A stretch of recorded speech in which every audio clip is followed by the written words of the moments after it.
Hello everyone, welcome back to my YouTube channel. आज की इस वीडियो में हम स्टार्ट करने वाले हैं फंक्शंस। आज से आपको मेरे चैनल पर कंटिन्यूस लेक्चर देखने को मिलेंगे।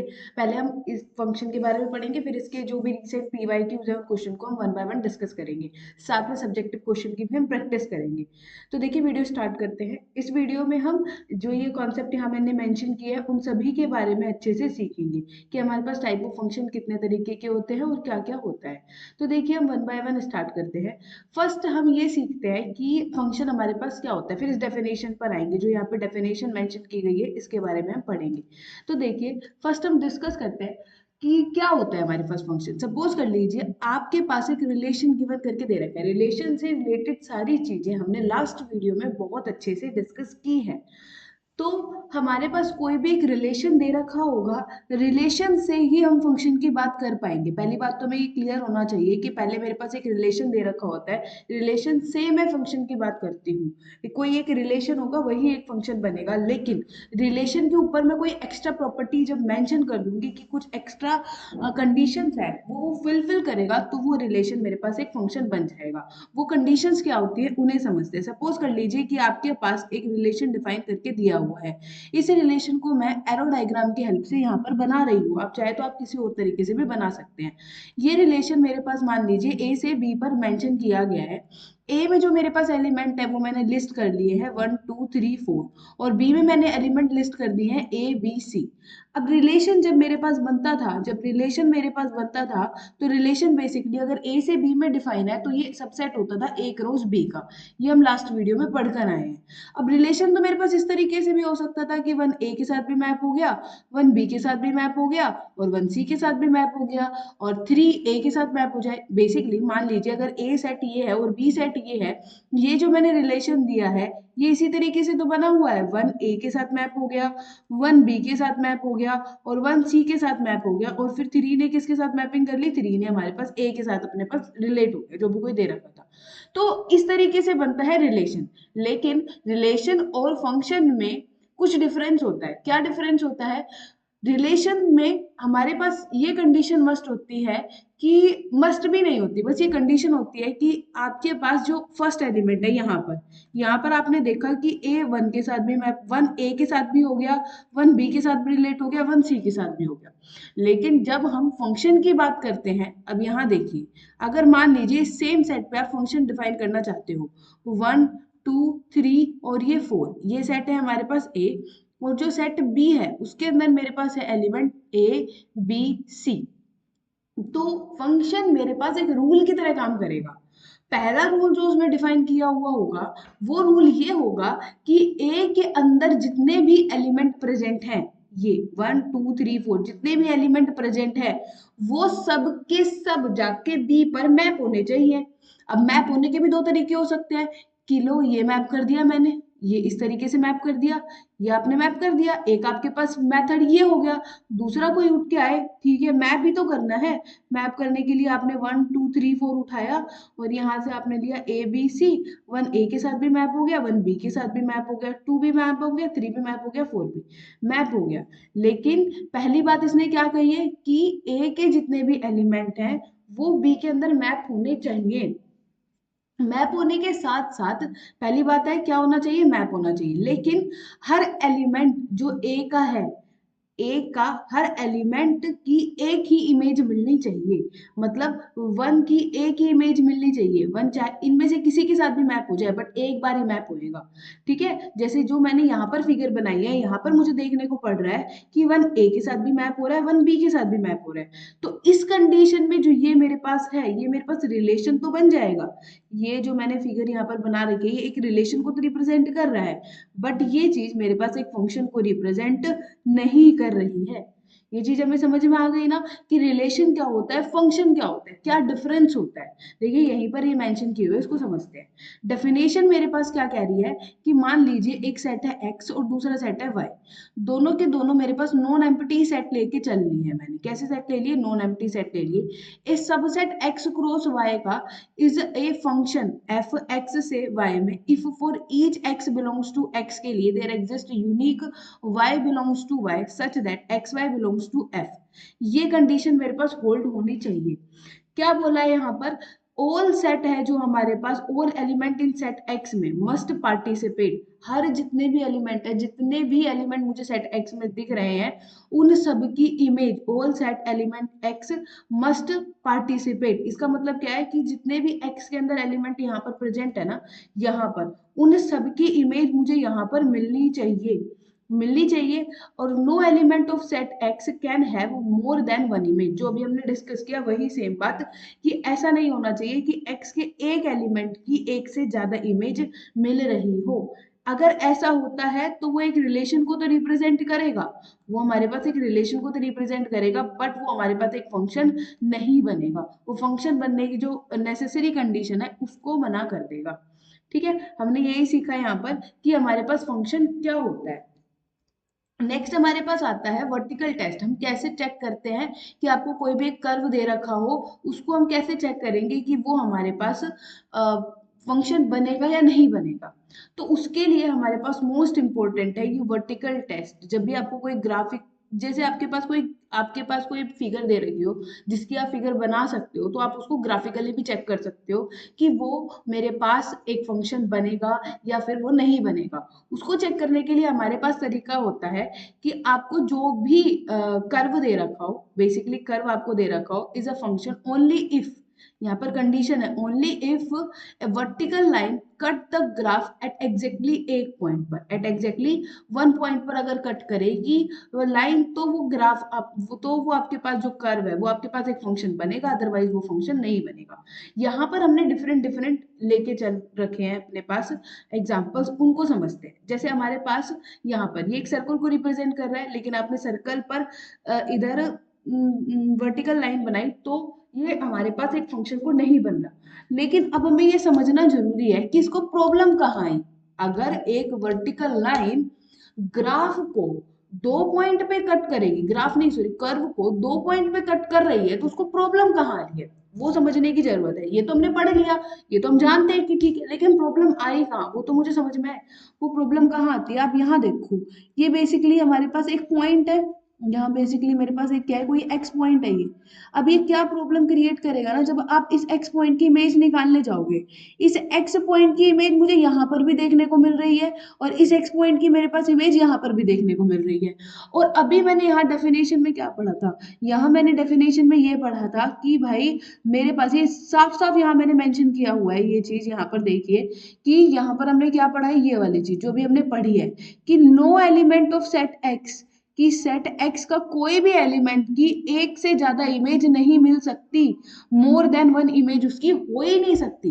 No element in set x can have more than one image, मतलब सेट के अंदर जो आपके पास एलिमेंट है उनकी एक से ज्यादा इमेज आप नहीं बना सकते हो अगर जो एक्स के हैं। लेकिन जब हमने यहाँ पर इस ग्राफ को प्लॉट किया तो हमने क्या पाया कि जो आपके पास यहाँ पर कोई ना कोई तो एलिमेंट होगा, सपोज ये वन होगा या कुछ भी होगा, एक्स की कोई ना कोई वैल्यू तो होगी। जब वो दो बार कट कर रही है तो इसका मतलब वो एक इमेज मुझे यहाँ दे रही है और एक इमेज मुझे यहाँ। जब हम इसका एरो डायग्राम बनाएंगे तो कुछ इस तरीके से देखने को मिलेगा कि सपोज कर लीजिए एक्स है, उसकी दो इमेज मुझे यहाँ पर इस तरीके से मिल जाएंगी। समझ में आ रहा है ना कि क्यों नहीं बनेगा। अगर एक वर्टिकल लाइन टेस्ट में अगर हम ऐसा कहते हैं कि वो अगर वर्टिकल लाइन कर्व को दो पॉइंट पे कट करेगी तो वो हमारे पास एक फंक्शन नहीं बनेगा, तो वो रीजन ये है। इन द सेम मैनर हम है ना यहाँ पर बात करेंगे कि ये वाला फंक्शन तो नहीं बना, ये कर्व हमें ये समझ में आया। सेम इसी तरीके से हम यहाँ पर बात करेंगे। ये बेसिकली अगर हम देखें तो ये कर्व किसका बना हुआ है, दिस इज रिप्रेजेंट, ये हमारे पास क्या रिप्रेजेंट कर रहा है, एक सर्कल को रिप्रेजेंट कर रहा है ना, दिस रिप्रेजेंट ए सर्कल। मुझे चेक करना है कि ये मेरे पास फंक्शन बनेगा या नहीं बनेगा।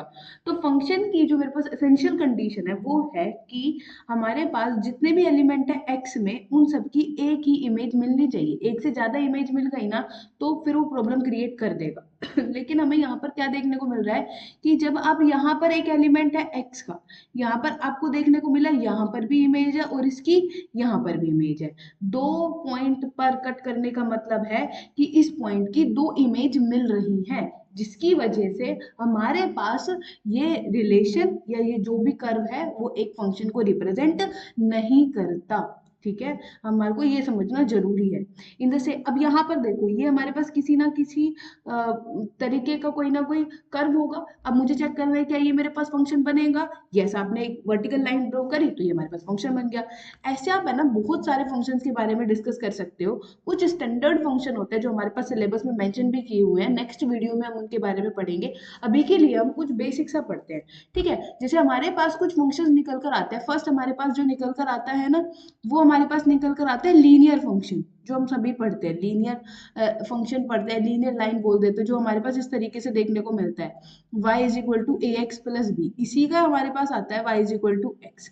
बेसिकली एक स्ट्रेट लाइन को रिप्रेजेंट करता है ये हमारे पास कुछ इस तरीके से। अगर मैं इसको ड्रॉ करूँ तो कुछ इस तरीके से जाती है ये स्ट्रेट लाइन, ओरिजिन से पास करती है, 45 डिग्री का यहाँ पर ये स्लोप होता है। ठीक है, अब मुझे चेक करना है कि ये मेरे पास एक फंक्शन बनेगा या नहीं बनेगा। मुझे चेक करना है क्या ये मेरे पास एक फंक्शन बनेगा कि नहीं बनेगा। अगर एक कर्व आपको दे दिया जाए तो आपको चेक करने का जो तरीका मिला, जो टूल दिया गया, वो क्या टूल दिया गया कि आप करोगे एक वर्टिकल लाइन ड्रॉ। आपने एक वर्टिकल लाइन ड्रॉ करके देखी और आपको दिखा यस ये कर्व को सिर्फ एक पॉइंट पर ही कट कर रही है। यस, तो एक पॉइंट पे कट करेगी तो वो हमारे पास क्या बन जाएगा, वो हमारे पास यस ये एक फंक्शन को रिप्रेजेंट कर देगा। सेकंड आप ले सकते हो मॉडुलस फंक्शन के हम बारे में बात कर सकते हैं। मॉडुलस फंक्शन अगर हम देखें तो हमें किस तरीके से देखने को मिलता है। मॉडुलस फंक्शन देखो, अगर आपको फंक्शन इस तरीके से साइन में दे रखा होता है ना, y is equal to mod x, this represent a modulus function. अगर इसके बारे में थोड़ा पढ़ते हैं तो ये हमारे को कुछ इस तरीके से होता है, इसको डिफाइन इस तरीके से किया जाता है। जब ये आप x जो x इधर डालोगे, मॉडुलस देखो हम बचपन से पढ़ते हुए आए हैं, मॉडुलस फंक्शन जो भी मुझे आउटपुट देता है वो हमेशा एक पॉजिटिव वैल्यू देता है। चाहे आप नेगेटिव वैल्यू डालो, चाहे आप पॉजिटिव वैल्यू डालो। लेकिन अब हम थोड़ा अब आगे बढ़ गए, अब तो हम पेपर के लिए तैयारी कर रहे हैं, तो उसमें हमको क्या सीखना चाहिए कि किस तरीके से डिफाइन होता है, क्यों ये पॉजिटिव वैल्यू देता है, क्या रूल चलता है इसके अंदर, क्योंकि फंक्शन तो एक रूल पे ही चल रहा है ना। तो उस तरीके से जब आप x की वैल्यू नेगेटिव या जीरो डालते हो तो ये माइनस एक्स दे देता है, और जब आप x की वैल्यू पॉजिटिव डालते हो तो वो ऐसे के ऐसे दे देता है, जिसकी वजह से आउटपुट हमेशा पॉजिटिव रहता है। देखियो इसको समझ सकते हैं, इसको बना सकते हैं। किस तरीके से बना सकते हैं, ध्यान से देखना। जब आप मैं यहाँ पर कुछ वैल्यूज ले लेती हूँ, यहाँ मैंने 1 ले लिया, यहाँ मैंने 2 ले लिया, यहाँ मैंने 3 ले लिया, यहाँ मैंने 4 ले लिया। यहाँ पर मैंने सेम इसी तरीके से -1 ले लिया, यहाँ मैंने ले लिया -2 ले लिया, और यहाँ पर मैंने ले लिया -3। अकॉर्डिंग टू द रूल चलिए, जब आप x से बड़ी वैल्यू डालो, x की 0 से बड़ी वैल्यू डालोगे तो वो उसी को उसी पे मैप कर देगा। जब आपने x की जगह 1 डाला तो यहाँ पर जब आपने x की जगह क्या डाला, 1 डाला, तो y की वैल्यू कितनी आ जाएगी, अगेन 1 ही आ जाएगी, क्योंकि रूल यही कहता है x को x बांध दो। तो ये हमारे पास कितनी आ जाएगी, अगेन 1 ही आ जाएगी यहाँ पर। जब आप x की जगह 2 डालोगे तो वैल्यू कितनी आएगी, 2 ही आ जाएगी। जब आप x की जगह 3 डालोगे तो वैल्यू क्या आ जाएगी, 3 आ जाएगी। जब आप इसको ज्वाइन करोगे तो ये कुछ इस तरीके से देखने को मिलेगा, ये हमें कुछ इस तरीके से देखने को मिल जाएगा। ठीक है, अब नेक्स्ट चलो, जब आप x की जगह डालोगे -1, अकॉर्डिंग टू द रूल जो आपको इमेज y की वैल्यू क्या निकल कर आएगी, माइनस ऑफ माइनस x निकल कर आएगी। माइनस ऑफ ये हमारे पास क्या निकल कर आएगा, y ऑफ x क्या निकल कर आएगा। अगर आपने इनपुट नेगेटिव में दिया है तो y की वैल्यू क्या है, -x। अब आपने x की जगह डाला -1, तो अकॉर्डिंग टू दिस रूल जब आप इसके अंदर पुट करोगे तो माइनस तो ऑलरेडी एक बाहर है, और आपके x की वैल्यू है -1, तो ये माइनस माइनस क्या हो जाएगी, पॉजिटिव हो जाएगी, जिसकी वजह से हम ये कहते हैं कि आउटपुट ऑलवेज मुझे क्या निकल कर आएगा, पॉजिटिव नंबर निकल कर आएगा। तो आप जब इसको भी ड्रॉ कर दोगे तो वो कुछ इस तरीके से बने। ठीक है, अब मुझे चेक करना है कि ये जो मेरे पास बना, क्या ये मेरे पास फंक्शन है या नहीं। तो फंक्शन चेक करने का मेरे पास तरीका क्या, या तो आप वो देखो जो हमारे पास सिंपल बेसिक मेथड है जो यहाँ पे डिफाइन करके दिया गया है, या तो आप इसे देखोगे कि भाई फंक्शन बनने के लिए एसेंशियल कंडीशन है ना, या तो ये सेटिस्फाई करे। और अगर हम कर्व ड्रॉ कर पा रहे हैं, तो हमने कर्व ड्रॉ में ये वर्टिकल लाइन टेस्ट पढ़ लिया है, तो हम वर्टिकल लाइन टेस्ट से जाएंगे। तो हम क्या करेंगे, एक लाइन खींच कर देखेंगे, गैस आप कहीं भी ड्रॉ करके देख लो, तो ये कर्व को बेसिकली एक ही पॉइंट पर ही कट कर रहा है। वर्टिकल लाइन एक पॉइंट पर ही कट कर रही है, वर्टिकल लाइन एक पॉइंट पर कट कर रही है, इसका मतलब यही है कि हर पॉइंट पर आप यहाँ पर देख सकते हो कि हर पॉइंट पर x के इस वाले पॉइंट पर वैल्यू मुझे यहाँ मिली, x के इस वाले पॉइंट पर वैल्यू मुझे यहाँ मिली, x के इस वाले पॉइंट पर वैल्यू मुझे यहाँ मिली। तो जहां पर आप कट करते जा रहे हो ना, वैल्यू आपको वहीं पर ही देखने को मिल रही है, x के हर एक यूनिक पॉइंट पर यूनिक वैल्यू आपको मिल रही है। ठीक है, और डोमेन के हर पॉइंट पर आपको एक वैल्यू भी मिल रही है। मतलब x का कोई भी पॉइंट उठाओगे उन सबकी वैल्यू मैप भी हो रही है और यूनिक भी हो रही है, जिसकी वजह से ये हमारे पास एक फंक्शन बन जाता है। यस, एक फंक्शन है, और ये एक बहुत फेमस फंक्शन है जो हमारे पास होता है मॉड्यूलस फंक्शन। ठीक है, इस तरीके से हम इसको चेक कर सकते हैं। ये इसलिए हमारे पास वर्टिकल लाइन टेस्ट हमारे लिए काफी हेल्पफुल है, क्योंकि हमें ये पता चल जाता है, अगर हमें फंक्शन के ग्राफ के बारे में थोड़ा बहुत आइडिया हो जाए, हम कर लेंगे, जब हम बहुत सारे ग्राफ को बनाकर देख लेंगे ना, तो हमें आइडिया हो जाएगा कि भाई किसका ग्राफ किस तरीके से देखने को बनेगा, तो हम डायरेक्टली उसको चेक कर सकते हैं कि वो मेरे पास एक फंक्शन बनेगा या फिर वो मेरे पास एक फंक्शन नहीं बनेगा। आई थिंक कि अभी आपको क्लियर हो गया होगा कि what do we mean by vertical line test, काफी इंपॉर्टेंट है, ये हमें करना था। नेक्स्ट अब हम आगे बढ़ते हैं value of a function, value and quantity के बारे में। क्या है ये समझते हैं, वैल्यू एंड क्वांटिटी, इसका मतलब समझिए क्या है हमारे पास ये। ठीक है, इसको समझते हैं हम, क्या होता है हमारे पास वैल्यू एंड क्वांटिटी से, ये क्या कहना चाहता है इसे समझते हैं। कि हमारे पास क्या होता है कि आपके पास कोई भी एक, यहाँ पर वैल्यू हमें निकालनी होती है, हमें कोई भी एक फंक्शन दे देता है, कोई भी हमें एक फंक्शन उसने पकड़ा दिया हाथ में, आपके हाथ में दे दिया, लो आपको दे दिया ये सपोज कर लीजिए उसने एक फंक्शन दे दिया f of x is equal to x square plus में 3x, कुछ भी हो सकता है, मैंने एक पोलिनोमियल लिया, आप कुछ भी लेके चल सकते हो। हमारे पास दुनिया भर के फंक्शंस होते हैं, जब हम वो पढ़ेंगे ना टाइप्स ऑफ फंक्शन के बारे में, तब वो उनको देखेंगे कि हमारे पास कितने तरीके के फंक्शन हो, आपको वो कुछ भी दे देगा। आपको दे दिया f of x is equal to x square plus में 3x, ये आपको दे दिया है, और आपसे वो कहे कि आप है ना बताओ इस फंक्शन की वैल्यू किसी पॉइंट पर बताओ, f1 पर बताओ, इस तरीके से लिख दे, या x इक्वल टू 1 पर लिख दे, तो हम किस तरीके से उस फंक्शन की वैल्यू उस पॉइंट पर बताएंगे, तो उसका तरीका होता है आप x की जगह 1 रख दीजिए, आप x की जगह 1 रख दोगे तो ये मेरे पास बनेगा 1 स्क्वायर प्लस में 3 इंटू ये हमारे पास कितना हो जाएगा 4।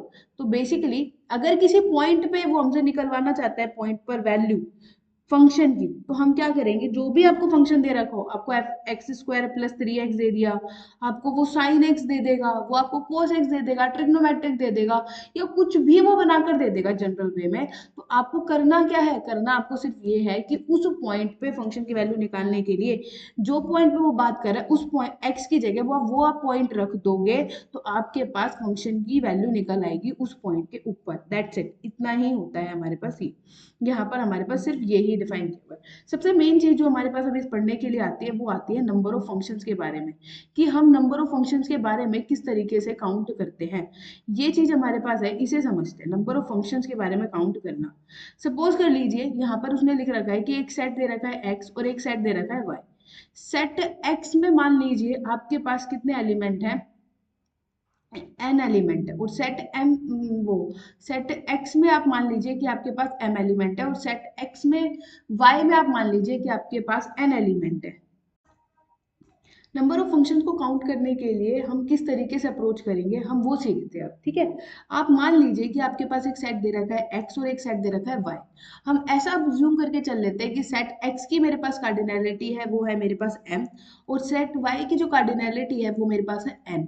तो मुझे समझना है कि ये हमारे पास ये रिलेशन आया कहाँ से, जो यहाँ पर गिवन करके दे रखा है ना, ये चीज हमने लिखी कहाँ से, कि जो हमारे पास नंबर ऑफ रिलेशन होंगे वो हमारे पास n की पावर m होंगे। ये समझने के लिए हम बढ़ते हैं यहाँ पर।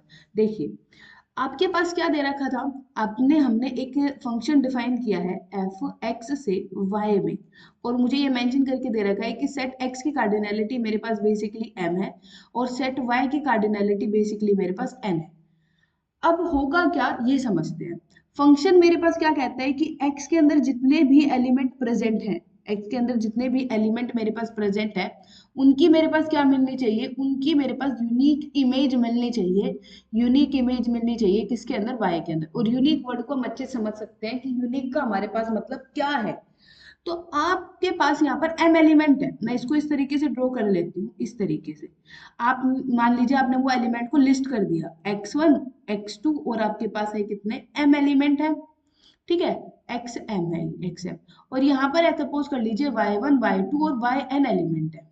ठीक है, अब आप पहला एलिमेंट उठा के लेकर आइए, आपने उठाया x1 को उठाया, आपके पास कुछ ना कुछ रूल होगा या कुछ भी होगा, तो आपके पास जब आप उस रूल को लगाओगे, उस रूल के हिसाब से या आपको जो भी दे रखा होगा, मेथड दे रखा होगा, उसके हिसाब से आपके पास x1 y1 में से किसी ना किसी एक एलिमेंट के पास जाकर मैप होगा ना। और x1 को मैप होने के लिए चॉइसेस कितने एलिमेंट की दे रखी है, n एलिमेंट की दे रखी है। तो मेरे कहने का मतलब क्या है, जो मैं आपसे कहना चाहती हूँ कि x1 के पास जो चॉइसेस निकल कर आएंगी, x1 के पास जो चॉइसेस निकल कर आएंगी, वो टोटल कितनी चॉइस निकल कर आएंगी, n चॉइस निकल कर आएंगी। ठीक है। इन द सेम मैनर जब आप x2 उठाओगे तो x2 के पास जो चॉइस निकल कर आएगी वो अगेन n चॉइस निकल कर आएगी, n चॉइस निकल कर आएगी। इन द सेम मैनर आप x n वाला जो लास्ट वाला एलिमेंट भी उठाओगे ना, उसके पास कितनी चॉइस निकल कर आएगी, n चॉइस निकल कर आएगी। कितनी चॉइस निकल कर आएगी, n चॉइस निकल कर आएगी। टोटल एलिमेंट कितने थे हमारे पास, टोटल एलिमेंट थे मेरे पास x1 x2 xm। मैं तो टोटल फंक्शन की बात कर रही हूँ ना, टोटल फंक्शन की बात कर रही हूँ। तो टोटल चॉइस निकालने के लिए मुझे हर एलिमेंट की जितनी जितनी चॉइस है उनमें से मल्टीप्लाई करना पड़ेगा, उनसे मल्टीप्लाई करना पड़ेगा ना। तो पहले एलिमेंट की कितनी चॉइस थी, n चॉइस थी। दूसरे एलिमेंट की कितनी चॉइस थी, n चॉइस थी। तीसरे एलिमेंट की भी कितनी चॉइस थी, n चॉइस थी।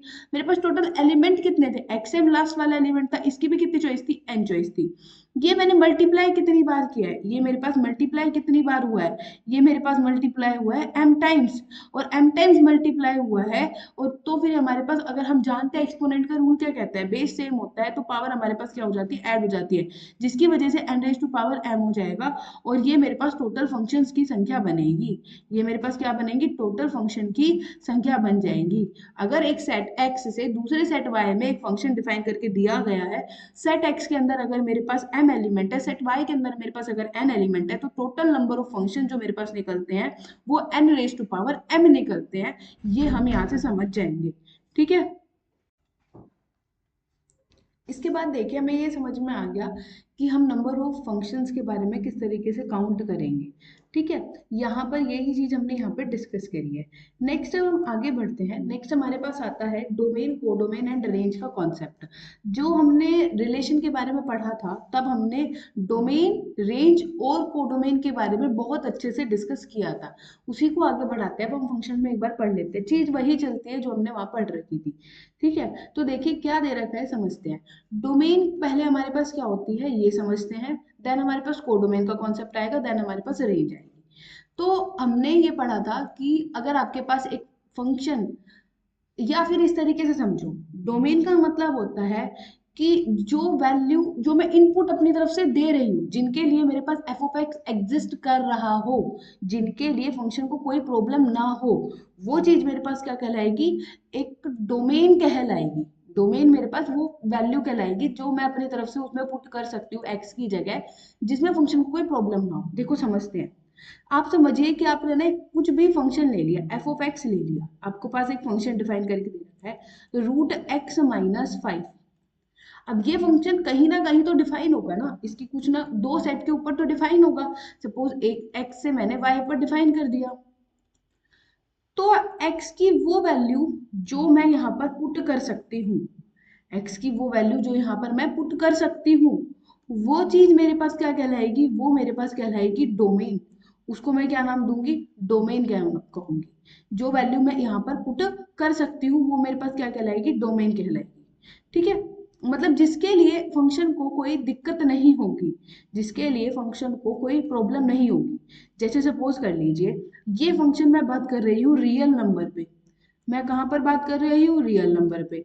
तो मैं x की क्या क्या वैल्यू डाल सकती हूँ, जैसे अगर आपने यहाँ पर इस जो आपके पास है रूट एक्स माइनस 5 में अगर आप पुट कर देते हो, पुट आपने कर दिया x इज इक्वल टू 1, जैसे ही आप x इक्वल टू 1 पुट करोगे तो आपके पास -4 बनकर आएगा।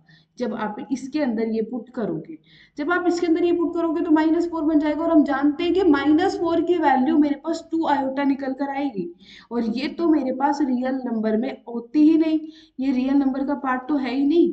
तो जिसकी वजह से फंक्शन को यहाँ पर डिफाइन होने में क्या क्रिएट हो जाएगी, यहाँ पर फंक्शन को इधर प्रॉब्लम एक क्रिएट होगी, यहाँ पर फंक्शन को क्या क्रिएट हो जाएगी, एक प्रॉब्लम क्रिएट हो जाएगी। या मैं कहूँ कि function at x equal to 1 पर नोट डिफाइन हो जाएगा।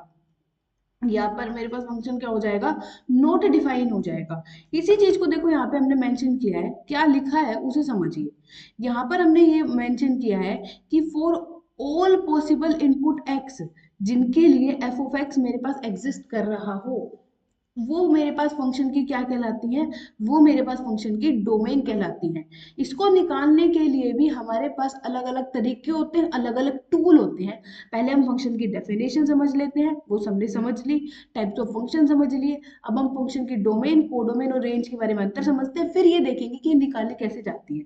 ठीक है, अभी हमने क्या समझा कि मेरे पास अगर कोई फंक्शन दे रखा है और फंक्शन में जो मैं x की वैल्यू डाल सकती हूँ, जिनके लिए x की वो वैल्यू जिसके लिए फंक्शन को कोई प्रॉब्लम नहीं होती, फंक्शन को कोई प्रॉब्लम नहीं होती। इसका मतलब क्या है कि जिन वैल्यू को x की वो वैल्यू डालने पे फंक्शन मेरा इनफाइनाइट नहीं जाता, या कोई ऐसा नहीं होता कि वो ब्लॉक हो जाए, जैसे यहाँ पर इसको प्रॉब्लम हो गई थी, ये वैल्यू ही नहीं दे पा रहा था। तो उनको तो मैं क्या बोल देती हूँ, दैट एक्स आर कॉल्ड, जो बनते हैं उन सेट को जब मैं लिख देती हूँ, दे आर कॉल्ड डोमेन। अब होगा क्या, डोमेन पता चल गई मुझे। अगर फंक्शन मेरा x से y पे मेरा डिफाइन करके दे रखा है, यहाँ पर फंक्शन मुझे ऑलरेडी प्री डिफाइन करके दे रखा है, तो ये x मेरे पास क्या कहलाएगी, डोमेन कहलाएगी, क्योंकि यहाँ फंक्शन मेरे पास डिफाइन करके दिया हुआ है। मतलब x की जब आप यहाँ से कोई भी वैल्यू डालोगे तो f ऑफ x मेरे पास कुछ ना कुछ निकल कर आएगा, मतलब x की वो वैल्यू डालते हो। ये समझ में आया। कोडोमेन मेरे पास क्या कहलाता है, ये y वाला सेट, ये हमारे पास क्या कहलाता है, कोडोमेन कहलाता है। अगर फंक्शन आपके पास x से y में डिफाइन करके दे रखा है, तो ये पूरा का पूरा मेरे पास कोडोमेन कहलाएगा। बात आती है रेंज की। बात सारी किस पे आके खड़ी होती है, अब रेंज पे आके मेरे पास बात यहाँ पर खड़ी हो जाती है। रेंज समझिए, रेंज हमारे पास क्या होती है, रेंज हमारे पास वो क्या कहता है, रेंज आप क्या कहोगे, जब आपने फंक्शन डिफाइन कर दिया, एक रूल भी आपने यहाँ पे डिफाइन कर दिया, the set of all actual output और इमेजेस, उसको आप क्या बोल दोगे, रेंज बोल दोगे। मान लीजिए आपने किस तरीके से फंक्शन डिफाइन किया, यहाँ से यहाँ पर, इसमें आपके पास एलिमेंट थे, यहाँ पर एक, यहाँ पर दो और यहाँ पर तीन, ये एलिमेंट थे आपके पास। ठीक है, और यहाँ पर था ए और यहाँ पर था बी, यहाँ पर था ए और यहाँ पर ए, मैं कुछ एक और एलिमेंट ले लेती हूँ, यहाँ पर यही ले लिया। तो आपने वन को यहाँ पर मैप कर दिया, टू को भी यहाँ पर मैप कर दिया, थ्री को भी यहाँ पर मैप कर दिया। तो ये वाला जो सेट एक्स है, ये तो मेरे पास क्या कहलाएगा, इस सेट एक्स का तो मेरे पास नाम है डोमेन, इस सेट एक्स का तो नाम है डोमेन। और ये पूरा सेट वाई है, इसका नाम मेरे पास क्या पड़ेगा, कोडोमेन। इस पूरे सेट वाई का नाम मेरे पास क्या पड़ जाएगा, कोडोमेन। ठीक है, और अगर आप देखो तो ये सारे के सारे एलिमेंट वन है, जो मेरे पास वन किस पे जाके मैप हुआ, ए पर, टू भी मेरे पास किस पे जाके मैप हुआ, ए पर, और थ्री भी मेरे पास किस पे जाके मैप हुआ, ए पर। तो बेसिकली जो इन पेयर में जो सेकंड वाला एलिमेंट है ना, ये वाला जो यहाँ पर दिख रहा है, ये वाला जो एलिमेंट है जो मुझे यहाँ पे दिख रहा है, ये वाला, ये जो ये हमारे पास क्या कहलाएगा, इमेज। तो जो इमेजेस का सेट होगा, मैंने क्या कर दिया, इमेजेस को एक सेट के अंदर रख दिया, वो मेरे पास क्या है, सिंगल एक एलिमेंट है। दिस इज कॉल्ड, इसको हम क्या बोलते हैं, दिस इज कॉल्ड रेंज। इसे मैं क्या बोल दूंगी, ये मेरे पास रेंज कहलाएगा फंक्शन की। ठीक है, यही हमने यहाँ पर देखो, ये चीज हमने यहाँ पर लिखी हुई है, यही चीज मैंने यहाँ पे फिगर की हेल्प से लिखने की यहाँ पे कोशिश करी है। क्या यहाँ पर डिफाइन करने की कोशिश करी है, यहाँ पर मैंने एक ले लिया है एक्स, आप इसे नाम दे दीजिए कुछ भी, एक्स और ये वाई, मशीन विजुअलाइजेशन, कि आप यहाँ से कुछ वैल्यू डालोगे, जो वैल्यू आप डाल सकते हो वो आपके पास क्या कहलाएगी, वो आपके पास कहलाएगी डोमेन। डोमेन से जिसके अंदर, जिस दूसरे सेट के अंदर जाएगी, वो पूरे सेट को हम क्या बोल देंगे, कोडोमेन। और जो ये इमेजेस जितनी बनेंगी सारी की सारी इसके अंदर आ रही, ये इमेजेस का जो सेट बनेगा, दैट इज कॉल्ड रेंज। ये तीन चीजें हमने यहाँ पर अभी पढ़ ली है। अब हम आगे पढ़ते हैं कि डोमेन, कोडोमेन, रेंज की हमें डेफिनेशन क्लियर हो गई है। अब हम थोड़ा आगे बढ़ते हैं, रूल्स क्या होते हैं हमारे पास फाइंडिंग द डोमेन, हमारे पास रूल्स क्या होते हैं फाइंडिंग द डोमेन, ये समझते हैं। हमारे पास है ना, फंक्शन है ना, अलग अलग फॉर्मेट में लिख के दिया जाएगा। समटाइम्स हमें फंक्शन इस तरीके से लिख के दे दिया जाएगा एग्जाम्पल में, कि रूट एक्स माइनस फाइव की डोमेन निकालो, वो आपको कुछ भी लिख के दे देगा, वन अपॉन में रूट एक्स स्क्वायर प्लस में टू एक्स प्लस फाइव की डोमेन निकालो, या फिर वो रूट ना लगा के दे, जस्ट सिंपल आपको पी बाई क्यू की फॉर्म में दे दे, उन सब चीजों के तरीके से आपको दे देगा। या फिर वो आपको दो फंक्शंस को जोड़ कर दे देगा, जैसे एक आपको ये दे दिया एक्स प्लस फाइव रूट में, और दूसरा फंक्शन वो आपको जोड़ कर दे देगा इस तरीके से एक्स स्क्वायर प्लस में टू एक्स। तो इसकी डोमेन निकालो, डिफरेंट डिफरेंट फंक्शन की डोमेन निकालने के लिए हमें कुछ कुछ की पॉइंट्स को ध्यान में रखना रहेगा। उन की पॉइंट को समझते हैं, हमारे पास वो पॉइंट क्या क्या होते हैं। ठीक है, उन की पॉइंट्स को समझते हैं और फिर उधर से क्वेश्चन को हम सॉल्व करेंगे। हमारे पास क्या क्या होते हैं, तो फर्स्ट हमारे पास ये जो निकल कर आता है वो ये आता है, expression under an even root greater than equal to zero. Expression है under an even root greater than equal to zero. अगर आपके पास रूट एफ ऑफ एक्स दे रखा हो, रूट एफ ऑफ एक्स दे रखा हो, तो अगर मुझे जो भी डोमेन बतानी है, तो मुझे वो डोमेन बताते हुए ये ध्यान रखना होगा कि मैं डोमेन मतलब एक्स की जो वैल्यूज है, मैं वो कुछ ऐसी वैल्यू रखूं जिसके लिए मुझे ये जो अंदर वाला फंक्शन है जो यहाँ पर ये डिफाइन करके दिया हुआ है, ये वाली चीज मेरे पास क्या हो जानी चाहिए, ऑलवेज पॉजिटिव होनी चाहिए।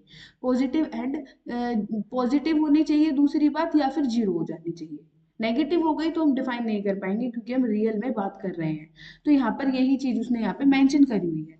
इससे रिलेटेड हम है ना एक आध क्वेश्चन के बारे में डिस्कस करते हैं ताकि हमें ये चीज है ना बहुत अच्छे से क्लियर हो जाए।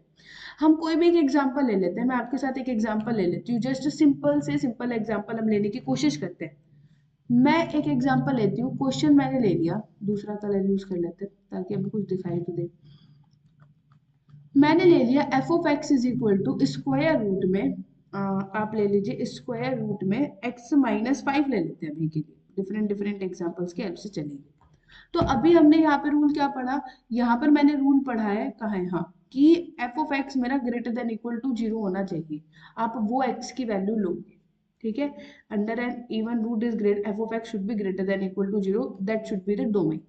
जब आप इधर यहाँ पर डोमेन की बात करोगे कि हमें क्या देखना है कि भाई x हमारे पास greater than equal to zero होना चाहिए, तो आप देखिए जब भी आपको अंदर इस तरीके की पोलिनोमियल दे के रख रखी हो तो हमारे पास पहला टास्क होता है मैं ये चेक करूँ कि ये फंक्शन है, ये जीरो कहाँ पर बनता है। इस फंक्शन की जीरो बनती है मेरे पास x इक्वल टू फाइव पर। जीरो का मतलब है कि ये फंक्शन जीरो कहाँ वैल्यू देता है, x इक्वल टू फाइव पर ही मुझे जीरो वैल्यू दे देगा। ठीक है, अब ये जीरो वैल्यू मुझे x इक्वल टू फाइव पर देगा, तो मैं क्या करूंगी नेक्स्ट स्टेप में नंबर लाइन पर, यहाँ पर जो मुझे दे रखी है ना वो तो मेरे पास एक कैसी पोलिनोमियल दे रखी है, this is a linear polynomial. अगर लीनियर के अलावा सपोज कर लीजिए मुझे यहाँ पर लीनियर ना देके क्वाड्रेटिक पोलिनोमियल दे दी गई होती, तो मैं उसके हिसाब से जाती, तो मैं दो जीरोस फाइंड करती। अभी उसी का भी एग्जांपल हम करेंगे। अभी हमने देखा कि ये फाइव पर जीरो बनता है। अब हमने उसको नंबर लाइन पे बना लिया, इस नंबर लाइन को मैंने दो पार्ट्स में ब्रेक कर दिया, एक पार्ट ये रहा और एक पार्ट ये रहा। अब दोनों नंबर जो हमारे पास है दो नंबर लाइन में डिवाइड हो गया है। एक नंबर लाइन है मेरे पास जो माइनस इंफिनिटी से फाइव तक बात करती है, और जो दूसरी नंबर लाइन है जो मैंने सेकंड पार्ट है वो फाइव से बड़े पॉजिटिव तक बात करती है। अब मैं दोनों में बिहेवियर चेक कर लूंगी कि x की कौन सी वैल्यू लूँ, फर्स्ट फेज लूँ या सेकंड फेज लूँ, जहां पर ये अंदर वाली वैल्यू है जो ये क्या रहे ऑलवेज पॉजिटिव रहे, या फिर जीरो बन जाएगी वो तो फाइव पर बनेगी उधर। हम इसको बात करेंगे। तो आप देखिए जैसे ही आप x की जगह फर्स्ट फेज से वैल्यू लोगे, सपोज आपने यहाँ से वैल्यू ली, यहाँ से आपने वैल्यू ली, और आपको देखना है अगर आप x की वैल्यू आप फर्स्ट से लोगे कोई भी नेगेटिव वैल्यू रखोगे तो ये वाली चीज आपको जो मिलेगी वो नेगेटिव मिलेगी, इसलिए आप इसको तो बात करोगे ही नहीं। आप जब x की वैल्यू पाँच या पाँच से बड़ी रखोगे तो आपको जो ये वाला नंबर है x माइनस फाइव ऑलवेज क्या मिलेगा, पॉजिटिव मिलेगा, जिसकी वजह से आप ये कह पाओगे कि रूट एक्स माइनस फाइव मेरा क्या हो जाएगा, डिफाइन हो जाएगा। जिसकी वजह से रूट एक्स माइनस फाइव मेरा क्या हो जाएगा, डिफाइन हो जाएगा। और इसलिए मेरे पास यहाँ फंक्शन की जो डोमेन निकल कर आएगी वो डोमेन मेरे पास क्या देखने को मिलेगी, वो डोमेन मेरे पास square root x minus five हो जाएगी। ठीक है, ये हमारे पास सबसे बेसिक क्वेश्चन था इस तरीके से। नेक्स्ट हमारे पास आता है, नेक्स्ट एक और मैं एग्जांपल ले लेती हूँ, थोड़ा सा कुछ इसी तरीके से ले लेते हैं ताकि हमें समझ में आ जाए। आप कुछ भी ले सकते हो सपोज मैंने ले लिया यहाँ पर square root x minus x square ले लेते हैं, इस बार हमने क्वाड्रेटिक का ले लिया। तो अब इसको पहले हम सिंप्लीफाई करेंगे, अगर वो क्वाड्रेटिक इक्वेशन मेरे पास फैक्टराइज हो रही है तो मैं कोशिश करूंगी कि मैं उसे फैक्टराइज कर लूँ। तो ये मेरे पास देखने को मिलेगी x और ये वन मेरे को देखने को मिलेगा वन माइनस एक्स। यहाँ पर जब आप इसको करोगे तो अभी मैंने यहाँ पर क्या प्रोसेस डिस्कस करी थी उसी तरीके से आप ये चेक करोगे कि इस पोलिनोमियल की जीरोस कहाँ पर है। तो मुझे यहाँ पे क्लियरली दिख रही है कि ये फंक्शन जो ये पोलिनोमियल है बेसिकली ये at x equal to zero पर भी जीरो हो रहा है और at x equal to one पर भी जीरो हो रहा है।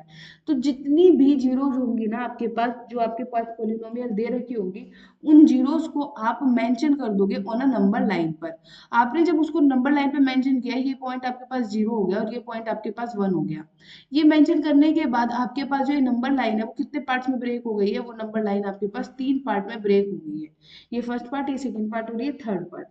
अब आप क्या कीजिए, इस नंबर लाइन के अकॉर्डिंग आपको क्या कौन कौन से तीन दिखाई दे रहे हैं, 3 पार्ट दिखाई दे रहे हैं ना। यहाँ पर मैं बात कर रही हूँ उन पॉइंट्स की जहां पर वैल्यू मेरे पास माइनस इंफिनिटी से 0 है।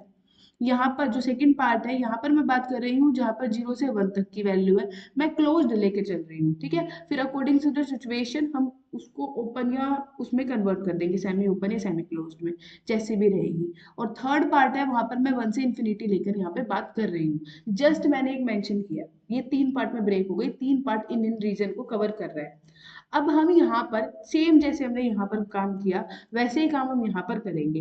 क्या काम करेंगे? अब आप यहाँ पर है ना वैल्यू रखना स्टार्ट कीजिए।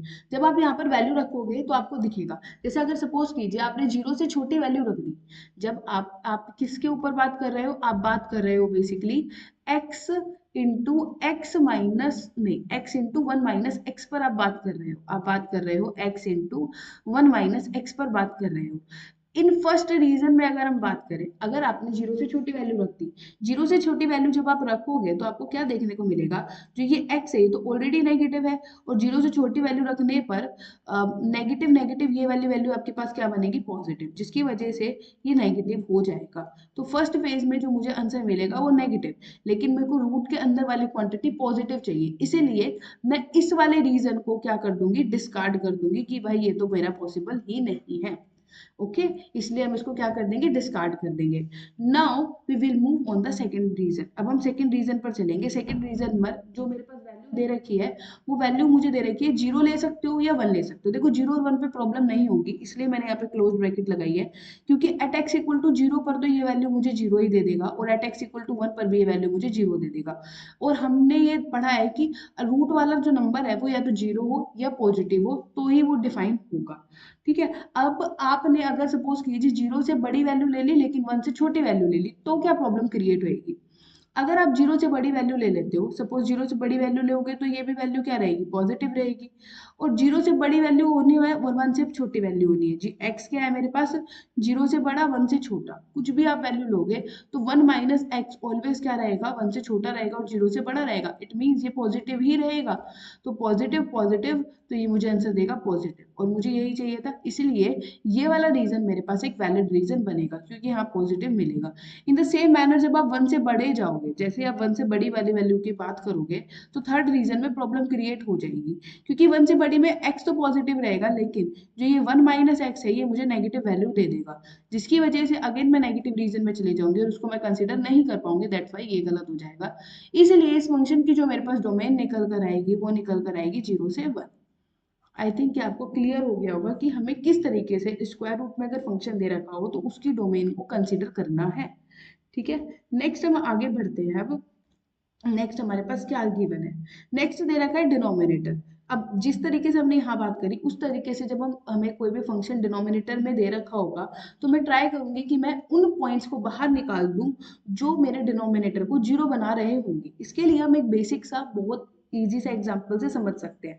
सपोज कर लीजिए कि आपको क्वेश्चन में इस तरीके से दे रखा हो, उसने आपको क्वेश्चन में मेंशन कर दिया हो f(x) आपको दे दे, आपको ये 1 में कोई भी आप ले सकते हो, जैसे मैं यहाँ पे ले लेती हूँ x² माइनस 4x प्लस में 4, और मुझे ये कह दे कि इसकी डोमेन बता दी। जस्ट सिंपल एक क्वेश्चन दिया है, तो मुझे डोमेन में से उन पॉइंट को माइनस करना होगा। अभी हमने सीखा डोमेन मेरे पास वो पॉइंट का कलेक्शन होगी, x जो इनपुट है उन पॉइंट का, जो मेरे फंक्शन को कहीं प्रॉब्लम ना होने दे, फंक्शन को इनफाइनाइट ना बनाए। तो उन पॉइंट्स को बाहर निकालना पड़ेगा जहां पर ये फंक्शन क्या बन रहा होगा? 0 बन रहा होगा। उन पॉइंट को मुझे बाहर निकालना होगा। तो पहला मेरे पास टास्क होगा कि मैं अपने पास जो x² माइनस 4x प्लस में 4 है, इस पॉइंट इस फंक्शन इस जो मेरे पास ये दे रखा है इसकी जीरोस को फाइंड करूं। तो बेसिकली अगर हम देखें तो ये मेरे पास इस जब आप इसको फाइंड करोगे तो इसकी 2 जीरोस निकल कर आएंगी मेरे पास, 2 और 2 रिपीटेड जीरोस ही है। तो बेसिकली इसको और तो कहीं दिक्कत नहीं है ना, जो मेरे पास X square minus 4x plus में 4 है, इसे कहीं और दिक्कत नहीं है, इसे सिर्फ एक पॉइंट पर दिक्कत है, 2 पॉइंट पर।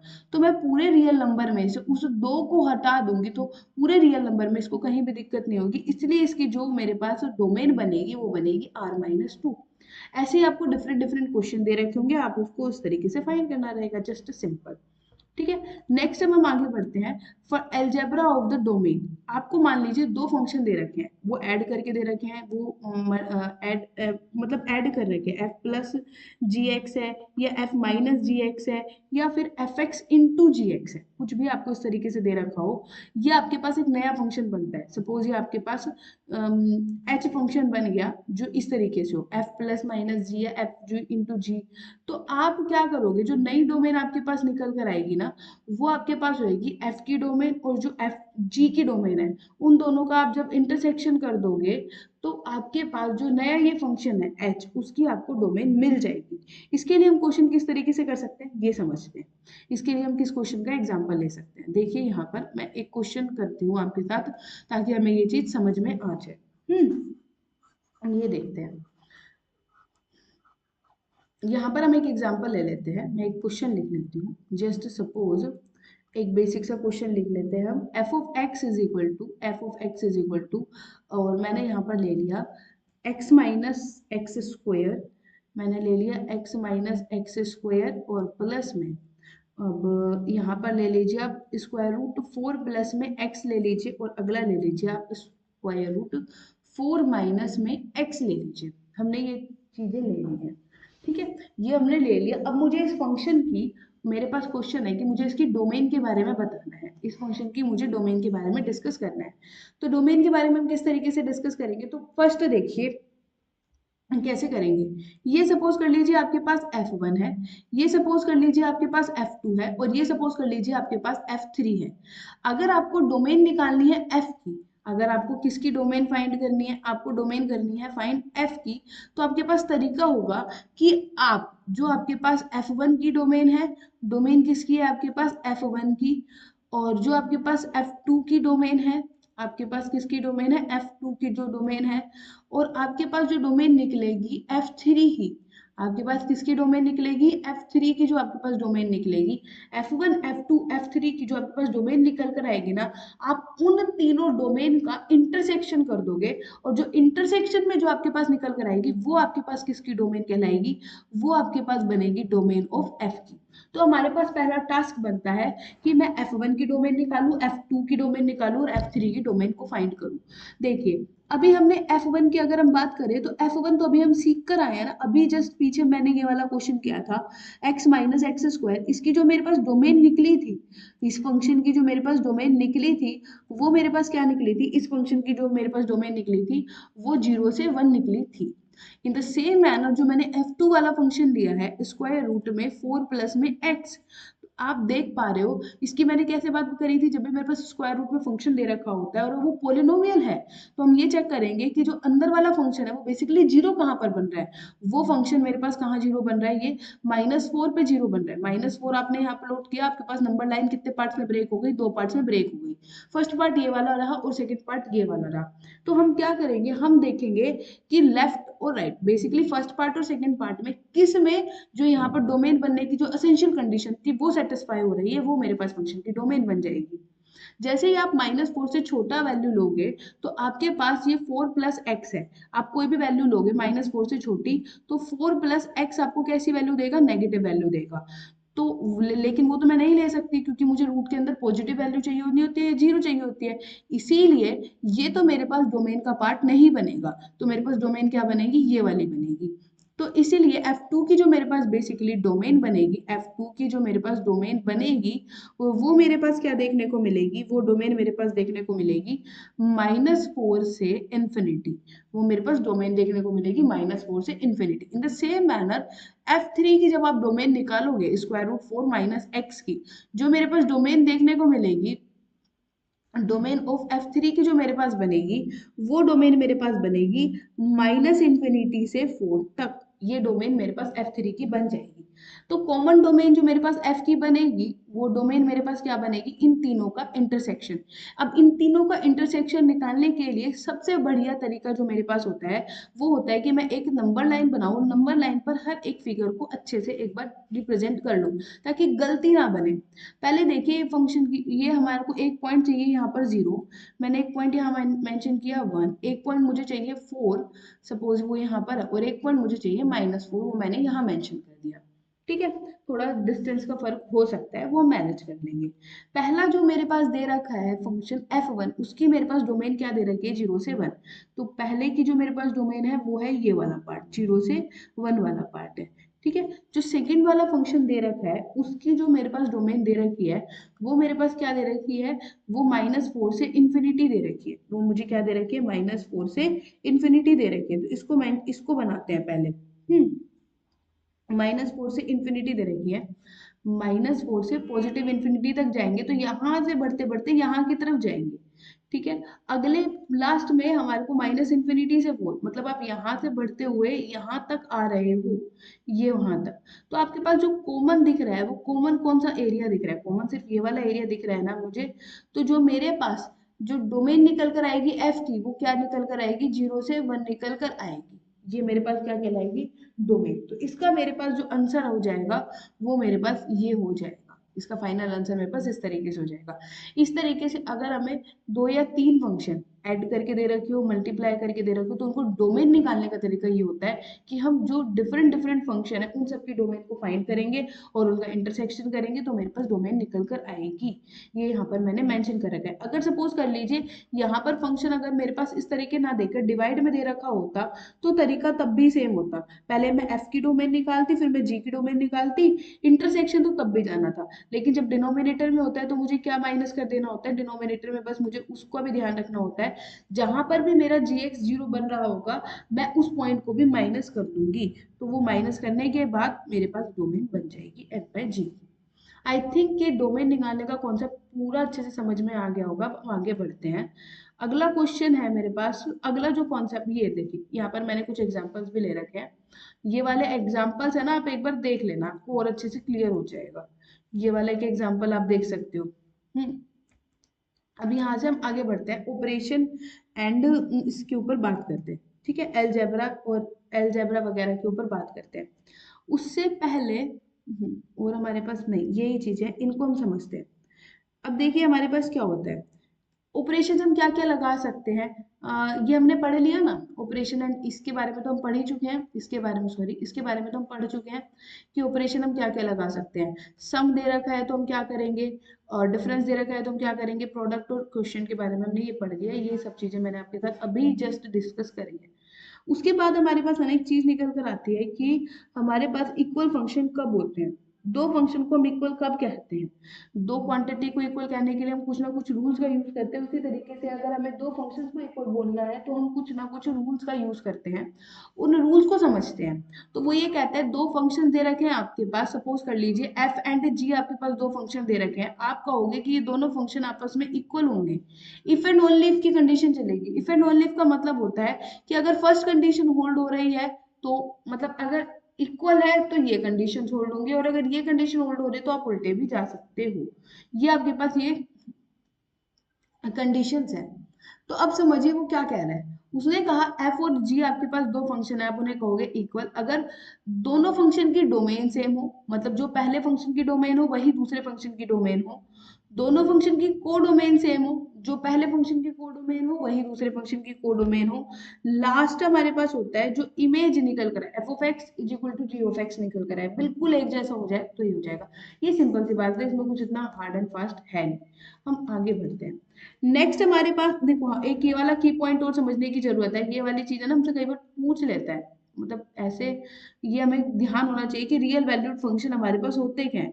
रियल वैल्यूड फंक्शन वो फंक्शंस होते हैं कि अगर सपोज कर लीजिए आपके पास फंक्शन डिफाइन किया गया है, अगर फंक्शन आपके पास ए से बी पर डिफाइन करके दे रखा है, फंक्शन ए से बी, यहाँ पर ये पूरी चीज नहीं लिखी हुई, यहाँ पर इसका मतलब यही होगा, फंक्शन अगर ए से बी पे डिफाइन करके दे रखा है, ए भी आर का सबसेट हो, बी भी आर का सबसेट हो, तो वो हमारे पास रियल वैल्यूड फंक्शन हो जाएगा। ये ध्यान रखना है, कई बार ना वो रियल एक ये कई बार क्वेश्चन करते समय हमारे माइंड में ये चीजें ना कंफ्यूजन सी बन के रह जाती है कि क्या कह रहा है, इसीलिए।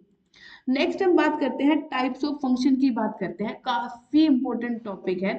इससे रिलेटेड क्वेश्चन सब्जेक्टिव भी हमें बहुत देखने को मिलेंगे, ऑब्जेक्टिव भी बहुत देखने को मिलेंगे।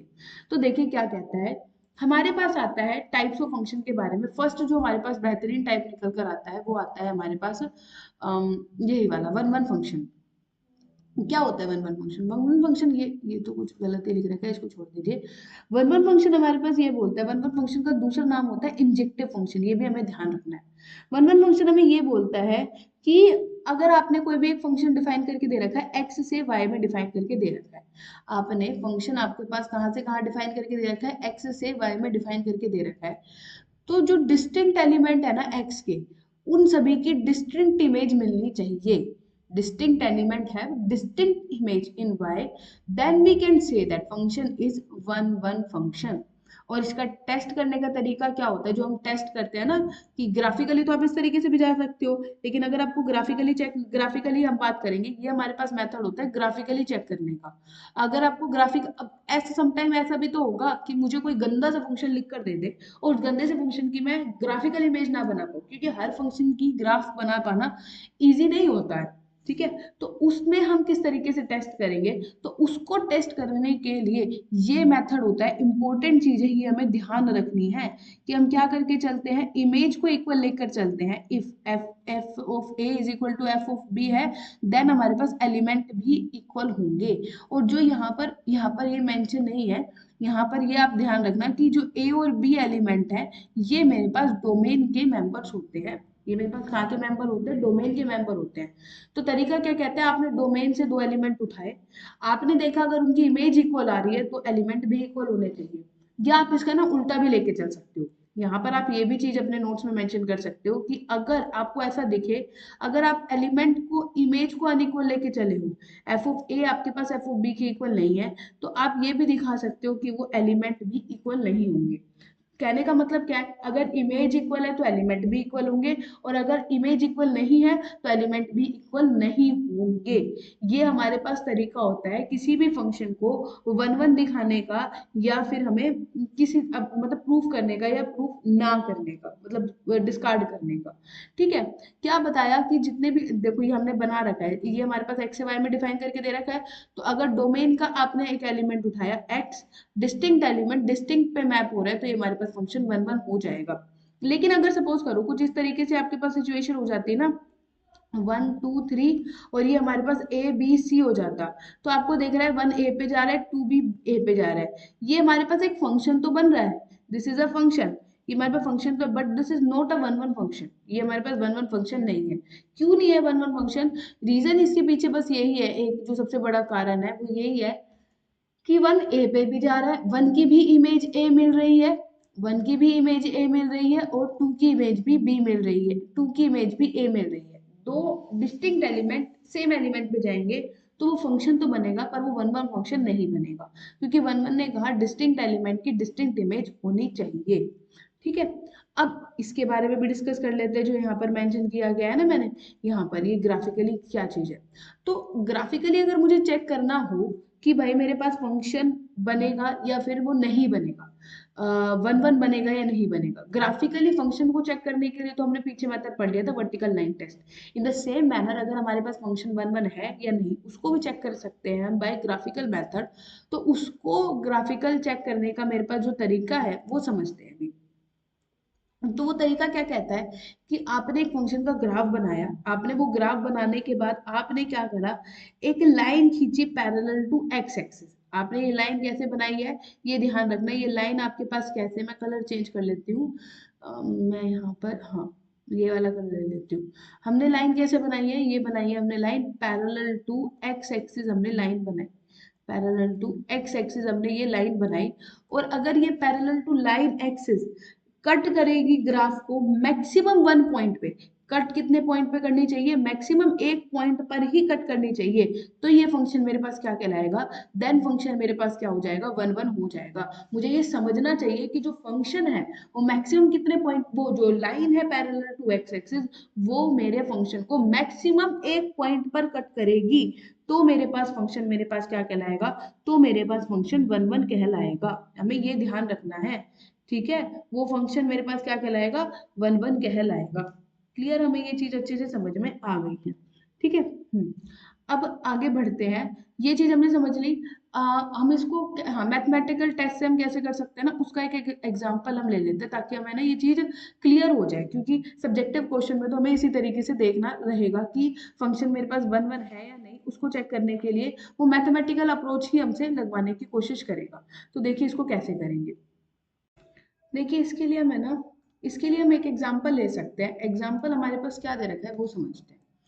मैं एक एग्जांपल लेती हूँ, सिंपल सा एग्जांपल ले लेते हैं अभी के लिए, फिर जब हम वो सब्जेक्टिव क्वेश्चन वाली शीट करेंगे तब हम वहाँ पर वो कर लेंगे और अच्छे से। मैंने एक फंक्शन डिफाइन कर दिया है एफ फंक्शन आर से, आर में मैंने एक फंक्शन डिफाइन कर दिया, फंक्शन आर से आर पे मैंने डिफाइन किया, तो मुझे क्या देखने को मिला, मैंने डिफाइन किया f of x is equal to 2x plus में 3 अपॉन में 4। आप कुछ भी डिफाइन कर सकते हो जहां पर x मेरे पास रियल नंबर में से बिलोंग कर रहा है। मुझे चेक करना है कि ये फंक्शन मेरे पास बाइजेक्टिव तो बाद की बात है, पहले मैं ये चेक करती हूँ कि ये फंक्शन मेरे पास 1 1 है या नहीं। देखो, अगर आपके पास फंक्शन का ग्राफ बना रहा है तो हम ग्राफ से देख सकते हैं, कई बार हमें ग्राफ नहीं बनेगा या हमें मुझे इसको चेक करना है, ग्राफ एक मेरे दिमाग में आएंगे तो मैं कैसे चेक करूंगी, जो मैंने पढ़ा है ना वो टेस्ट, उसके हिसाब से। वो टेस्ट क्या कहता है, आपने कोई भी दो एलिमेंट उठाए डोमेन में से, x1 और x2 मैंने कहाँ से उठाए हैं, डोमेन, डोमेन मेरे पास R है इसलिए यहाँ मैं मेंशन कर देती हूँ, डोमेन में से मैंने पॉइंट उठाए। मेरा काम क्या है, प्रोसेस मुझे क्या कहता है, प्रोसेस मुझे ये कहता है कि आप है ना एलिमेंट की इमेज को इक्वल लेके चलो और फिर लास्ट में आप ये दिखा दो कि एलिमेंट भी इक्वल होंगे। तो उसके लिए आप क्या करके चले, आपने ले लिया f of x one is equal to f of x two, आप लेकर चल लिए, आपने इस तरीके से ले लिया, आपने दो एलिमेंट उठा रखे हैं, आप f of x one is equal to f of x two लेके चले। एफ ऑफ एक्स वन की इमेज क्या आएगी, अब हमने स्टार्टिंग में डिस्कस किया था, किसी पॉइंट की फंक्शन, किसी पॉइंट पर फंक्शन की इमेज निकालना, तो x को उस पॉइंट से रिप्लेस कर दो, तो वो भी मेरे पास क्या बनेगी, 2x1 प्लस में 3 अपॉन में 4, this will be equal to 2x2 plus में 3 अपॉन में 4, ये आपको देखने को मिल जाएगी, 4 से 4 कैंसिल हो जाएगा, 2x1 प्लस में 3 इज इक्वल टू आपको देखने को मिलेगा 2x2 प्लस में 3, 3 से 3 कैंसिल, x1 और 2 से 2 cancel, x1 is equal to x2 हो जाएगा। आप क्या लेकर चले थे, आप एलिमेंट की इमेज को इक्वल लेके चले थे, आपने एलिमेंट को भी इक्वल दिखा दिया, तो दिस इंप्लाइज फंक्शन मेरे पास क्या हो जाएगा, फंक्शन इज 1 1, तो ये फंक्शन मेरे पास क्या हो जाएगा, फंक्शन मेरे पास 1 1 हो जाएगा। तो मैथमेटिकली अगर मुझे देखना है तो हम इस तरीके से करेंगे। हमने तीन तरीके पढ़े हैं, तीन तरीके पढ़ लिए हैं चेक करने के लिए। एक तो आपने पढ़ा मैथमेटिकल टेस्ट जो अभी हमने पढ़ा है, दूसरा आपने मेरे साथ पढ़ा है ये ग्राफ, ये वाला जो हम एरो डायग्राम से पढ़ते हैं, तीसरा मेन इंपॉर्टेंट ग्राफिकल टेस्ट। ये ग्राफिकल टेस्ट बेस्ड तो है ना, हमारे पास क्वेश्चन भी बन सकता है, तो प्लीज इसको ध्यान रखेंगे, ठीक है। नेक्स्ट अब हम आगे बढ़ते हैं, नेक्स्ट हमारे पास आता है मैनी वन फंक्शन। बेसिकली जो फंक्शन मेरे पास 1 1 नहीं होगा ना, तो वो मेरे पास मैनी वन फंक्शन हो जाएगा, जो फंक्शन मेरे पास 1 1 नहीं होगा वो मैनी वन फंक्शन हो जाएगा। 1 1 फंक्शन बनने की कंडीशन थी, मैनी वन फंक्शन हम पढ़ रहे हैं अभी, 1 1 फंक्शन बनने की कंडीशन मेरे पास क्या थी कि यहाँ पर जो x वाला एलिमेंट है, यहाँ पर जो हमारे पास इस तरीके से अगर मैं बनाऊं तो a b c है और यहाँ 1 2 3 है, तो डिस्टिंक्ट एलिमेंट डिस्टिंक्ट पे जाके मैप होना चाहिए, 1 की इमेज 1 a पे, b की इमेज 2 पे, c की इमेज 3 पे, तो ये मेरे पास 1 1 बनेगा। लेकिन अगर इसी इमेज में ऐसा ना होकर, इसी इमेज में अगर मैं कुछ इस तरीके से कर देती कि मैं b को भी 2 पे मैप कर देती और c को 3 पे मैप कर देती, तो मुझे यहाँ पर ये दिख रहा है कि a मेरा 1 पे जाके मैप हुआ, b मेरा 2 पे जाके मैप हुआ, then this function is not 1 1, that this function is called many one function. ये यहाँ पर मैंने यहाँ पर इमेज भी ड्रॉ की हुई है, मैपिंग डायग्राम हमने बनाया हुआ है, आप उसे देख लीजिए कि ए की इमेज कहाँ जा रही है, 1 पर जा रही है, ए किस पे जाके मैप हुआ 1 पर, बी भी किस पे जाके मैप हुआ 1 पर, तो दो डिस्टिंक्ट एलिमेंट है ए और बी, लेकिन उनकी इमेज सेम आ रही है, तो फंक्शन ये 1 1 तो नहीं हुआ। और सी हमारे पास कहाँ जा रहा है, 2 पर जा रहा है। Yes, this is the function, ये मेरे पास एक फंक्शन तो बनेगा, बट ये मेरे पास कैसा फंक्शन है, मैनी वन फंक्शन का मेरे पास ये एक एग्जाम्पल है। ठीक है।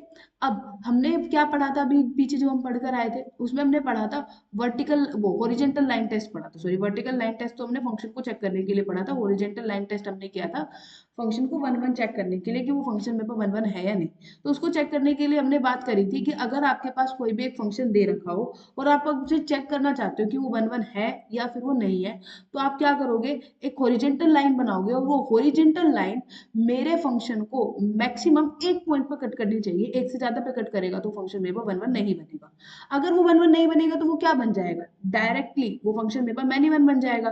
तो वहां से मेरे पास रिजल्ट निकल कर आता है कि देखो ओरिजेंटल लाइन टेस्ट है, अगर वो कट करेगा एक से ज्यादा पॉइंट पे, एक से ज्यादा ओरिजेंटल लाइन आपने बनाई किसी ग्राफ पे और वो एक से ज्यादा पॉइंट पे कट कर रहा है, तो फंक्शन मेरे पास क्या बन जाएगा, वो फंक्शन मेरे पास मैनी वन बन जाएगा। और मैथमेटिकल टेस्ट यही कहता है अगर x इक्वल एक्स वाई के इक्वल नहीं है, such that f of x equal to f of y है, तो वो फंक्शन मेरे पास क्या बन जाएगा, मैनी वन। एक ही चीज को तीन अलग अलग तरीकों से मैंने आपके साथ यहाँ डिस्कस किया है। आई थिंक आपको ये समझ में आ गया होगा। ठीक है, अभी हम आगे बढ़ते हैं। मोस्ट इंपॉर्टेंट हमारे पास आता है अगला, वन वन जितना इंपॉर्टेंट है उतना ही मेरे पास ये वाली चीज इंपॉर्टेंट है, that is called onto function. Onto function का मेरे पास दूसरा नाम होता है सर्जेक्टिव फंक्शन, ये ध्यान रखेंगे हम।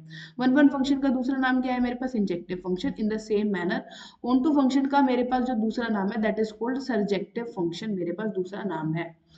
ऑन टू फंक्शन क्या बोलता है, देखो ऑन टू फंक्शन ये बोलता है मुझे कि कोई भी अगर एक फंक्शन है वो ऑन टू बनना चाहता है, तो वो ये कहता है, यहाँ पर हम डेफिनेशन पढ़ते हैं, एवरी एलिमेंट, एवरी एलिमेंट जो मेरे पास किसमें प्रेजेंट है, in the target set.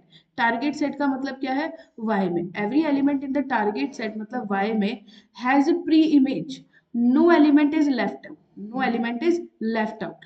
No, इसका सिंपल मीनिंग यही है ना कि पूरी की पूरी रेंज है वो कोडोमेन के इक्वल हो जानी चाहिए। यही तो मतलब कहना चाहता है वो, क्या कहना चाहता है कि जितने भी एलिमेंट टारगेट सेट में, टारगेट सेट में मतलब अगर ए से बी में आपने डिफाइन किया है, अगर आपने कोई एक फंक्शन डिफाइन किया है, सपोज कीजिए आपने एक फंक्शन डिफाइन कर दिया है जो आपके पास कहाँ से कहाँ डिफाइन है, फंक्शन ए से बी में डिफाइन करके दिया है, तो b is called a target set. इसे ही वो क्या बोल रहा है, इसे ही वो बोल रहा है टारगेट सेट। तो वो ये कहना चाहता है अगर आप फंक्शन ए से बी में डिफाइन करके दे रहे हो, तो बी, जो बी है उसमें हर एलिमेंट, ए के हर एलिमेंट की इमेज बनना चाहिए। मतलब कि ऐसा होना चाहिए, ऐसा होना चाहिए, वन टू थ्री फोर आपने बनाई और यहाँ ए बी सी बनाया, तो ये हर एक एलिमेंट की इमेज बनना चाहिए। यहाँ पर आप देखो तो हर एक एलिमेंट की इमेज बन रहा है, ये सी भी बन रहा है, बी भी बन रहा है, ए भी बन रहा है। यहाँ पर ये पूरा का पूरा रेंज सेट, पूरा का पूरा रेंज पूरे के पूरे कोडोमेन के इक्वल हो जाना चाहिए। सिंपल सी बात उसने यही कही। No element empty here, b में जो टारगेट सेट है उसमें कोई भी एलिमेंट खाली नहीं बचना चाहिए। No, no empty spots here. तो ये हमारे पास क्या कहलाता है, वो फंक्शन मेरे पास कहलाता है ऑन टू फंक्शन कहलाता है। अब ऑन टू फंक्शन एक तो हमने इस तरीके से चेक कर लिया। देखो ऑन टू को चेक करने के ही हमारे पास ये टूल्स होते हैं। अगर मुझे कोई फंक्शन दे रखा हो और अगर मुझे ऐसा देखने को मिल जाए कि yes range is equal to codomain निकल कर आ रहा है, तो हम डायरेक्टली उस फंक्शन को क्या बोल देंगे, यस फंक्शन मेरे पास क्या निकल कर बन जाएगा, वो फंक्शन मेरे पास क्या बन जाएगा, ऑन टू फंक्शन बन जाएगा। ठीक है, एक तो मेरे पास ये टूल आया। दूसरा, अगर मुझे नहीं समझ में आ रहा है और मुझे सब्जेक्टिव भी आ सकता है अभी तो क्वेश्चन, या मेरे पास वन वन वो ऑब्जेक्टिव में भी आ रहा है, तो मुझे चेक करना है कौन टू बनेगा या नहीं, तो मेरे पास एक दूसरा मेथड भी होता है। उस मेथड के बारे में भी यहाँ पर हाथ की हाथ में डिस्कस कर लेते हैं ताकि हमें क्लियर हो जाए। सपोज कर जो हमने अभी क्वेश्चन लिया था ना वन वन में, सेम यही वाला क्वेश्चन हम ऑन टू के लिए चेक करते हैं। चलिए चेक करते हैं कि वन वन तो हमने चेक कर लिया था, ये मेरे पास क्या बन गया था, वन वन। ये हमने क्या चेक किया था, वन वन के लिए चेक किया था। Now we will check for onto. For onto के लिए हम चेक करते हैं। ऑन टू के लिए चेक करने के लिए अभी हमने क्या डेफिनेशन डिस्कस करी, डेफिनेशन मुझे ये कहती है कि y में जितने भी एलिमेंट है उन सबकी प्री इमेज मुझे यहाँ पर मिलनी चाहिए, है ना, यही तो है। इधर से इधर जाते तो इमेज होती है, इधर से उधर उल्टा आते तो प्री इमेज होती है। तो हम क्या करेंगे, देखो प्रोसेस देख लीजिए, ये प्रोसेस होती है। हम मान लेते हैं कि let y be any, let y be हमारे पास कैसा आर्बिट्रेरी एलिमेंट है, आर्बिट्रेरी, आर्बिट्रेरी एलिमेंट ऑफ, हमारे पास किसका है, आर का है। जो कोडोमेन है ना आपके पास उसका, ये मैंने कोडोमेन का लिया है, या मैंने डोमेन का लिया था। तो मुझे दिखाना है y की इमेज में, तो अगर y हमारे पास कोडोमेन का एलिमेंट है, ठीक है, कोडोमेन का एलिमेंट है, रेंज जो भी आप बोल सकते हो, रेंज का ले लीजिए, रेंज का एलिमेंट है। तो हमें क्या देखने को मिलेगा, f of x is equal to y देखने को मिलेगा। किसी ना किसी की तो इमेज बन ही रहा होगा ना, किसी ना किसी की तो इमेज बन ही रहा होगा, तभी ऐसा हो रहा होगा कि कोई ना कोई एक्स तो मिल ही रहा होगा ना डोमेन में जिसकी।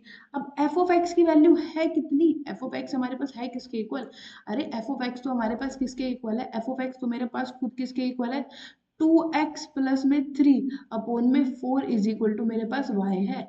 अब मैं इसको सॉल्व करती हूँ, मैं इसको सॉल्व करूंगी, मुझे x की वैल्यू के अब x की वैल्यू निकालनी है इन टर्म्स ऑफ y में। तो जब आप उसको सॉल्व करोगे तो ये आपके पास निकल कर आएगा 4y माइनस 3 अपॉन में 2 निकल आएगा, ठीक है, 4y माइनस 3 अपॉन में 2 निकल कर आएगा।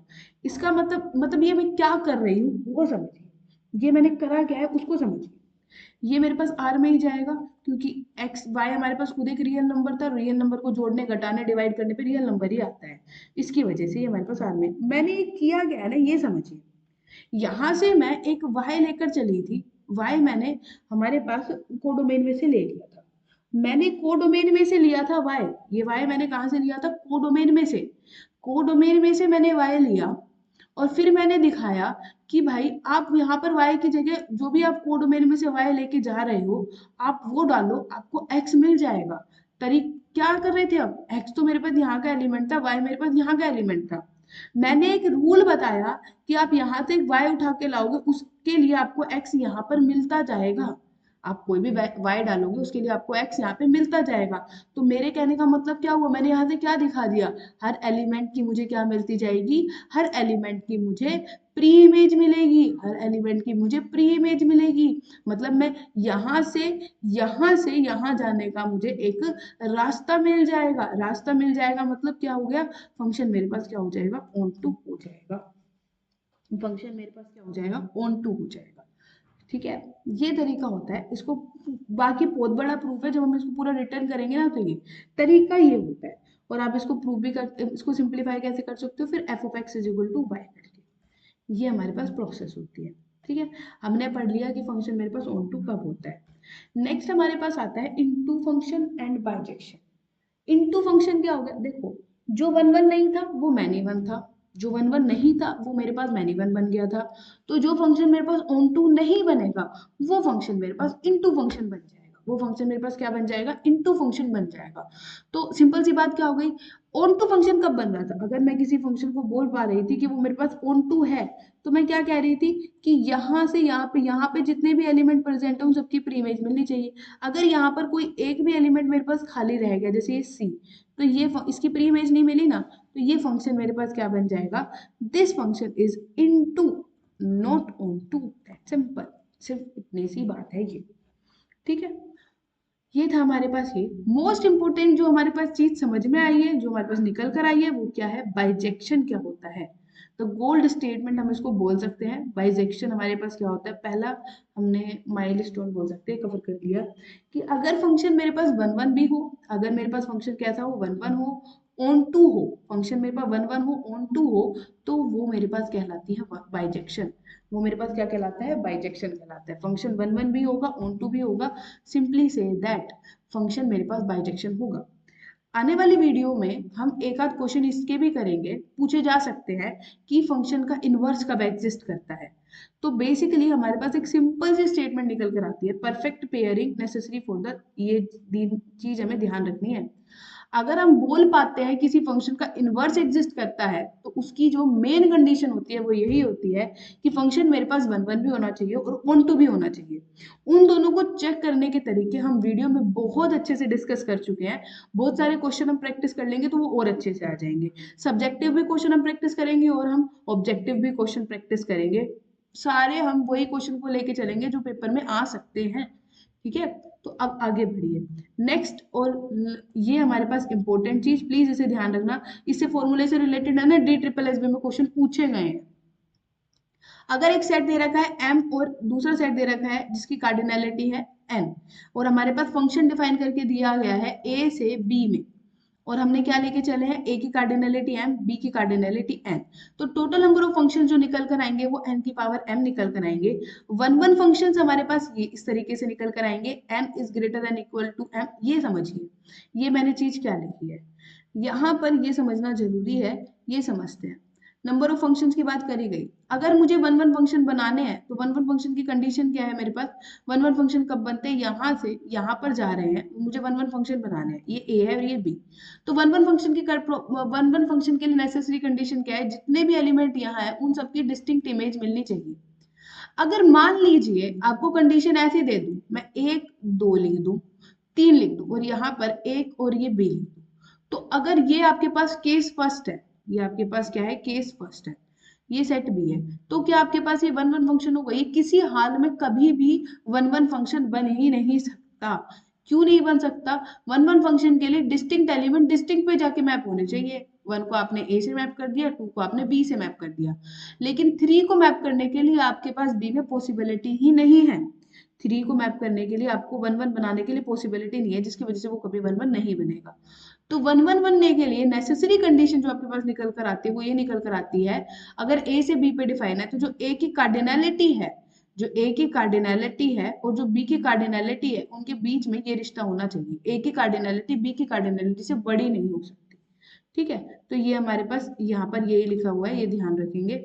ये इस केस में if n is less than m, तो हमारे पास हाँ ये हाँ तो ये 0 हो जाएगा। ठीक है, ये आपको मैंने वहाँ पे डिस्कस किया, ये n यहाँ आएगा, n भी। In the same manner onto function count करने के लिए हमारे पास ये रूल हो जाएगा। आज की वीडियो में इतना ही। वीडियो अच्छी लगी हो तो मेरे चैनल को सब्सक्राइब करें, वीडियो को लाइक करें। Thank you.